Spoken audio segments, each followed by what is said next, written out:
बाथौ गौथुमनि निदिखना बायदि जोङो गाजबारि इउन एकाडेमि फरायसालियाबो सानसेनि मेहेरगोनां हाबाफारिजों गोथार बाथौ सान फालिथाय फोरबोखौ जोङो खुंगासिनो दङ आरो बे गोथार बाथौ सान हाबाफारियाव जोङो माखासे हाबाफारि लानानै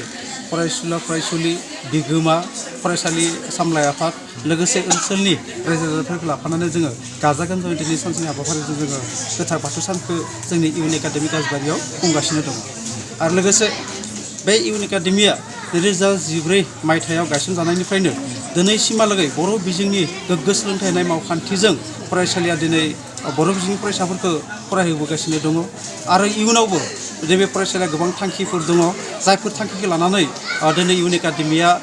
खामानि मावगासिनो दङ जेरैबायदि दिनैनि मुगायाव गोनोखोआरि मुगायाव जाबायदि सोलोंथाइ नांगौ बेबायदि सोलोंथाइखौ इउन एकाडेमिया होनो थाखाय आखायाव लादों जेरैबायदि कम्पिउटार सोलोंथाइ स्पकेन इंलिशनि सोलोंथाइ बायदिसिना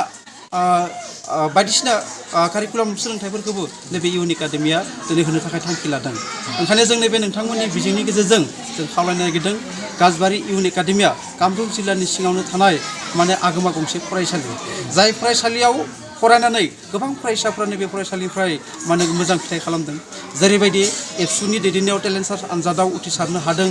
आरो नवोदय आनजादफोरावबो नैबे फरायसालिफ्रा गोबां फरायसाफोरा उथ्रिसारनो हादों ओंखायनो नैबे फरायसालिखौ लानानै जोङो मोनसे बर' बिजोंनि गोग्गो सोलोंथाइ होनो थाखाय जों थांखि लादों ओंखायनो फैबाय थानाय 2026 मायथाइयावबो जायफोर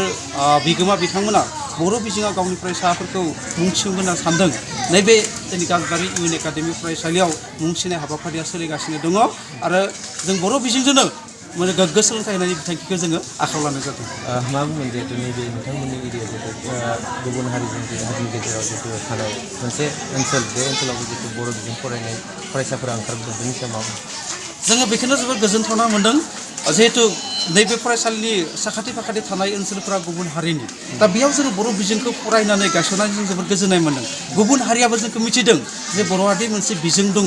इउन एकाडेमि बायदि माने जोंनि बर' बिजोंनि फरायसालि दङ बेखौ जों मिथिहोनो मोननानै जोबोर गोजोननाय मोन्दों आरो बे ओनसोलनि समाज सिबियारि रायजो राजाफोरा जोंखौ जोबोर मददथि होदों जेरैबायदि बाथौ धोरोमनि दैदेनगिरिफोर साहित्य सभानि दैदेनगिरिफोर जोंनि दुलाराय बर' फरायसा आफादनि दैदेनगिरि बिथांमोना फैनानै जोंखौ जोबोर बोसोन होफैयो दा बेफोर बोसोनखौ लानानैनो नैबे फरायसालिया थांनानै दङ आरो गुबुन हारियाबो जोंखौ मददथि होबोगासिनो दङ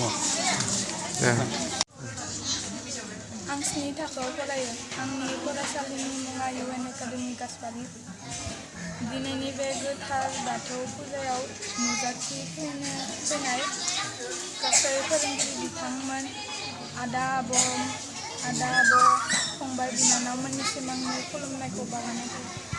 मा बुङो बिनानावा जिहेतु तामुलपुर जिल्ला दुलाराय बर' फरायसा आफादनि जिहेतु बानायनाय टेलेन्ट सार्च आनजादाव जिहेतु नोंथाङा नैथि मासियाव आवग्रिनो हादों बेनि सायाव मा बुङो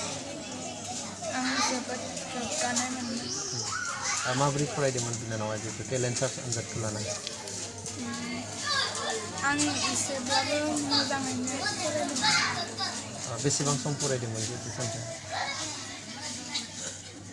2 घन्टा 3 घन्टा बिनानावा जिहेतु सानखादोंमोन नामा जिहेतु नैथि मासिखौ आवग्रिबा मोजां फिथाइ लाबोनो हागोन होननानै आं सानाखैमोन इयुनाव मा जानो सानदों बिनानावा जिहेतु दायो जिहेतु नोंथांनि फरायनाया एसे मोजां हिसाबै इयुनाव मा जानो सानदों आं इयुनाव गासै आनजादफोर फैनायफोरखौ मोजाङै उथ्रिनानै सासे गेदेर मानसि जानो नोंथांनि बे फरायनाया सोर बिहोमा होबोदों बांसिन सोर बिहोमा होबोदों जिहेतु नोंथांखौ मदद खालामदों आंखौ बांसिनै फरायसालिनि फोरोंगिरि बिथांमोना मदद होदोंमोन आरो न'खरनिबो सानै 9621 आरो 9101008849 जानबुं नम्बराव खौरां लाहरनो हागोन।